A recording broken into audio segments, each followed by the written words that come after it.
Hello, and a very warm welcome to this episode of Venena Mundi.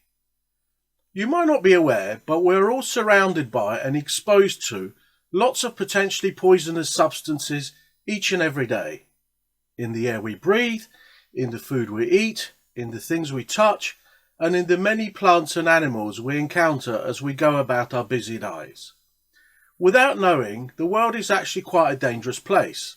And even then, that's without some crazy people intent on deliberately poisoning others. Thankfully, our bodies are pretty good at defending themselves, at least when the amounts of poisons are not too high. Otherwise, none of us would be here today. But it helps to be aware of the dangers, and therefore this episode is dedicated to answering some important questions. Where are all these poisons and toxins hiding? How do we encounter them? And how best to avoid coming into contact in the first place. To find out, please stay tuned to this episode of Venena Mundi.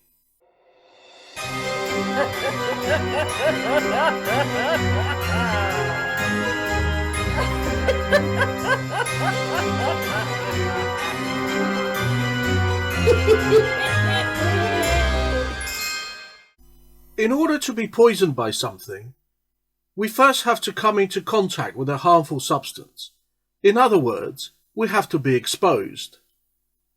There are broadly 4 ways that this can happen: by absorption through undamaged skin, by breathing it in, through the mouth, and lastly, by being bitten or stung by a plant or animal. Which route a poison takes depends on the nature of the substance and what we're doing at the time. Let's start with ingestion, which involves taking poisons through the mouth as solids or liquids. This is probably the most common way that hazardous chemicals enter the body, and happens when we eat and drink something or take medicines.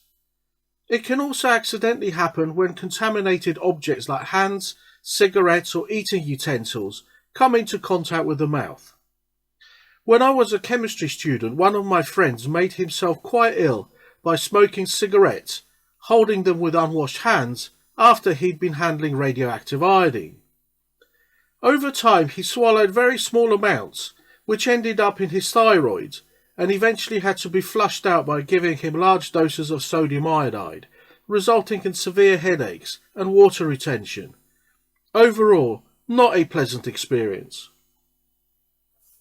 Small children are particularly at risk of poisoning through the mouth because of their tendency to chew anything bright and colourful, especially anything that looks like it might make a tasty snack. This has become a particularly serious issue since the introduction of attractive laundry detergent sachets. Consequently, nowadays, many manufacturers have had to sell these in child-proof packaging. Apart from solids or liquids, ingestion through the mouth can also happen when poisonous dusts, particles and mists are inhaled through the mouth and swallowed.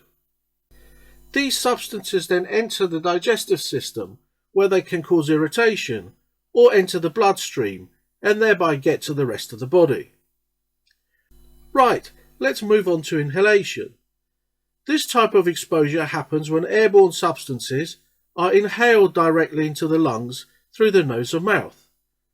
These are mostly gases or fumes, but can also include fine particulates like smoke, aerosols and powders. Basically anything that stays suspended in the air for any length of time. This type of exposure and its severity depends very much on the size of the particles, where we are, where we live, and what we're doing at the time. For example, painting woodwork is likely to result in exposure to solvents in the paint. Or when walking through a big city, pedestrians are very likely to breathe in a mixture of various gases and particles from car exhausts, especially those from diesel cars. Moreover, an important but often overlooked group of city pollutants are particles from vehicle brake pads and from car tyres as they wear down. Next, let's consider absorption, which involves hazardous chemicals passing through the skin or into the eyes. These most often include liquids, but can include very fine particulate solids like dust and smoke, and sometimes even gases and vapours. Exposure of the skin is most likely to happen when handling poisonous chemicals without gloves, for example when mixing garden pesticides. It can also happen from clothes, for example the residues of washing powders and fabric conditioners. That's why many people can have quite unpleasant reactions to biological washing powders, where enzymes are intentionally added to help break down dirt, but which can trigger quite serious cases of skin irritation to those who are susceptible. Lastly, we can be exposed to poisons when our skin is punctured by a venomous plant or animal. In the UK, we are quite lucky that the worst thing that can happen to us is a stinging nettle rash or a painful sting from a bee or wasp. However, people in many parts of the world have to face far more serious bites and stings, like those from snakes, spiders and scorpions. The sea waters of Australia, for example, are renowned for box jellyfish, which cause excruciating pain and sometimes kill unsuspecting and unprepared swimmers. Incidentally, poisoning can also happen by injection directly through the skin, for example by using a syringe needle or when cut by contaminated broken glass or other sharp objects. Although this type of exposure is rare, it happens.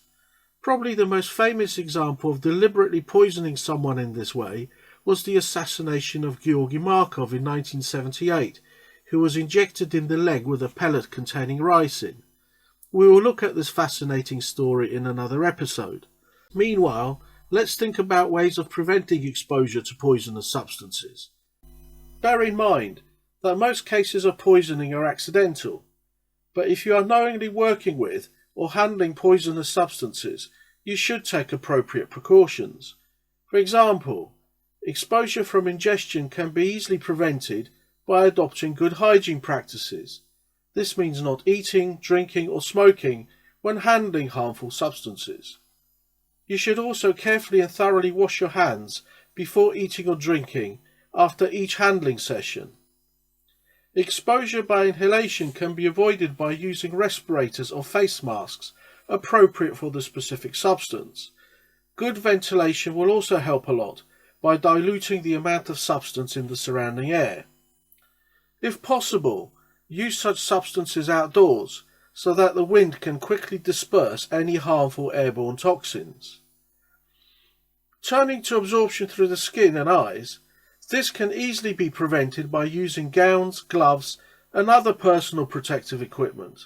The eyes should be especially protected with safety glasses, and in some cases a hazard suit with a full head mask should be worn.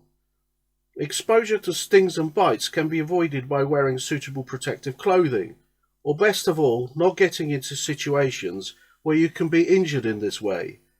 For example, by not handling toxic plants or animals, unless absolutely necessary. According to someone I once met who worked in an Arizona hospital emergency room, one of the most frequent comments made by people, and usually young men, before they start messing around with a rattlesnake is, "Hold my beer and watch this."